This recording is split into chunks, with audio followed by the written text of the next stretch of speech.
AAA CLOs have never defaulted in history. We've gone through the great financial crisis.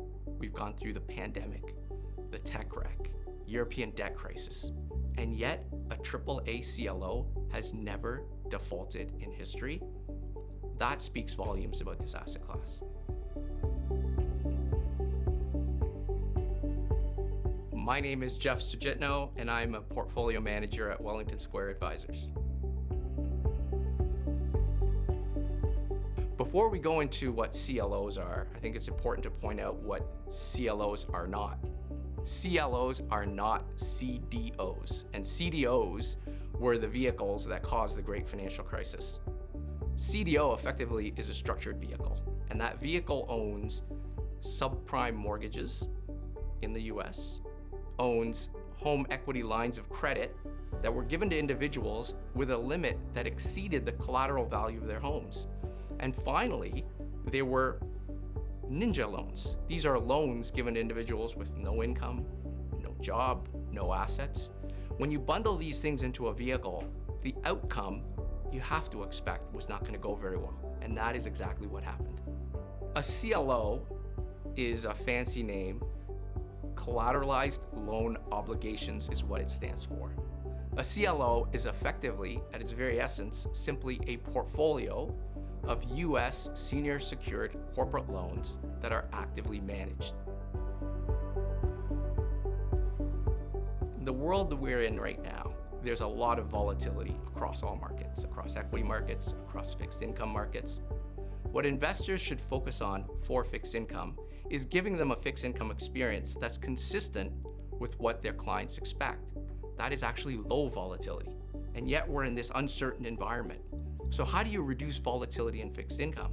You should look for fixed income asset classes that have low interest rate sensitivity and that have high credit quality in order for you to remove that volatility. That's what makes CLOs so interesting in today's environment. One, they have no duration. This asset class floats. Coupons float over a base rate, thereby removing your interest rate sensitivity. Number two, they're highly rated. So the CLOs that we're trying to buy, and we will be buying for this ETF, are generally AAA rated. So you have very, very little credit risk.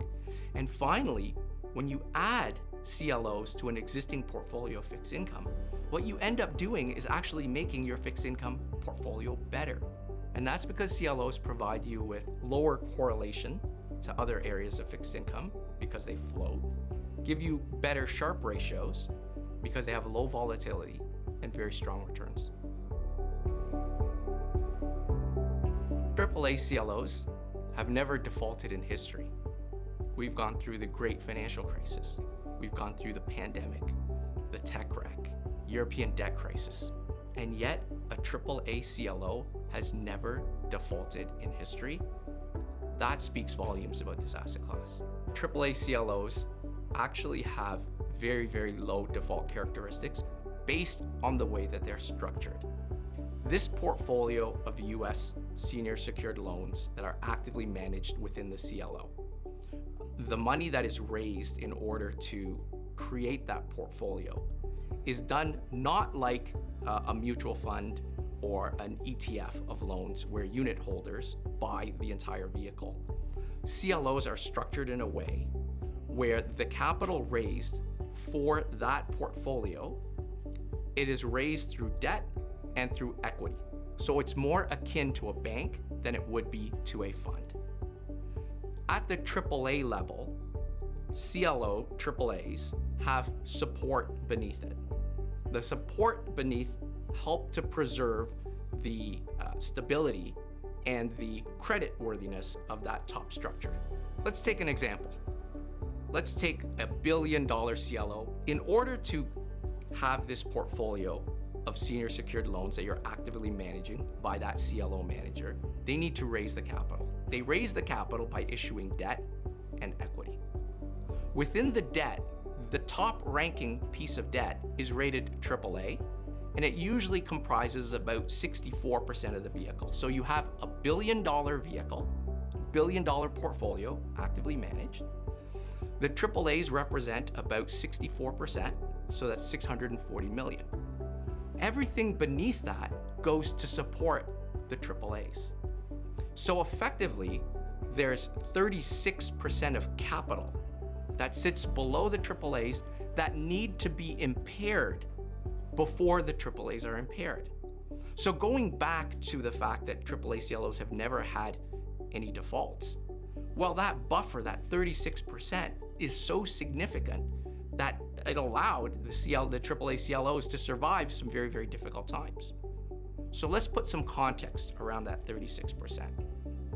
You have a basket of very diversified, actively managed US corporate loans.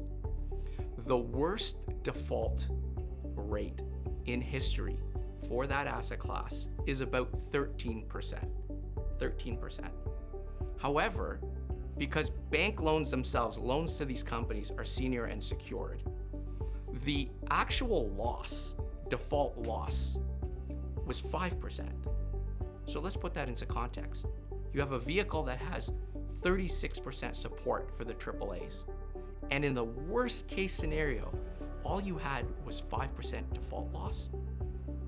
When you had 36% of capital beneath and supporting the AAAs, that's why they haven't defaulted in history.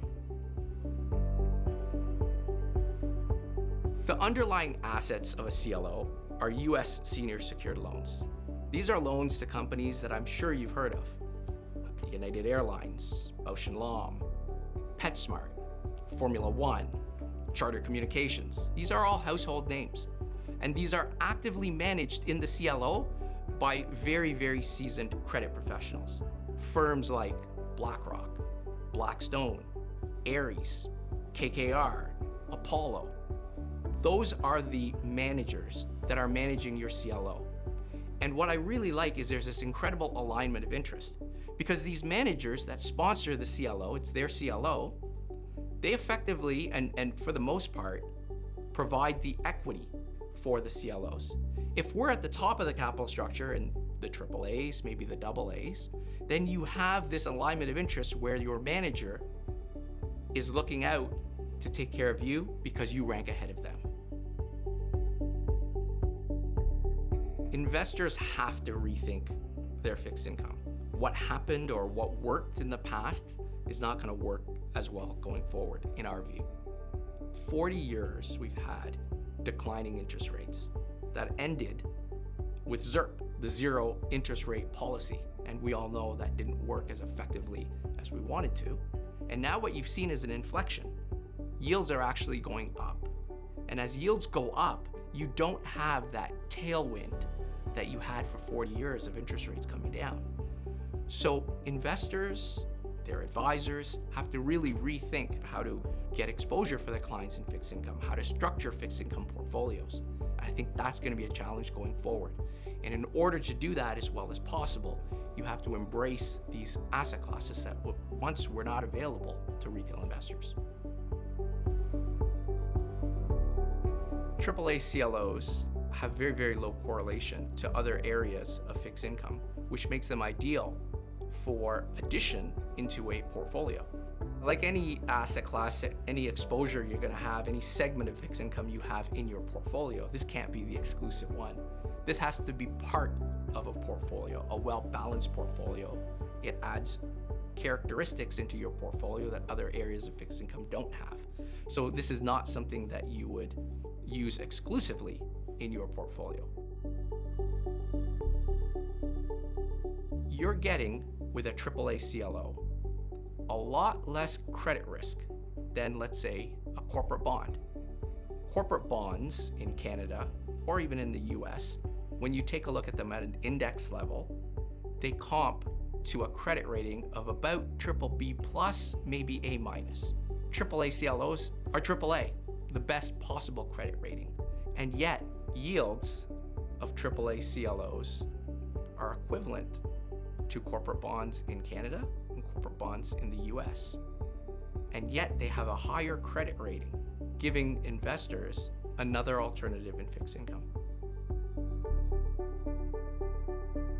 In 2020, US ETFs emerged in the CLO asset class. So you had these US CLO ETFs created. and they have absolutely exploded in popularity. It's, to me, the democratization of CLOs, which was once an area exclusively available to institutional investors. The biggest buyers of CLOs are banks, Japanese banks in particular, institutional investors like insurance companies and pension funds, but now retail investors can get exposure, and there has been a significant interest in the asset class.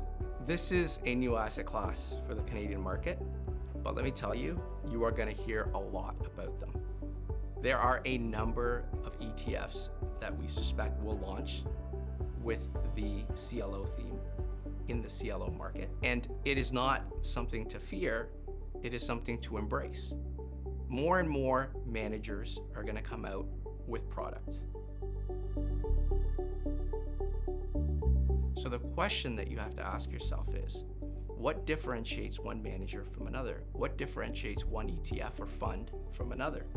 And the answer to that is management. When you do your confirmatory due diligence in looking at these products, you have to ask yourself, how much experience does a manager have in this particular asset class? Wellington Square has been investing in CLOs since 2014. We have a track record in CLOs. We've managed hundreds of millions of dollars in CLOs. And I think that's going to be a differentiating factor. In fact, one of our partners actually worked for a CLO in New York for a number of years. For more information, go to bromptongroup.com/CLO.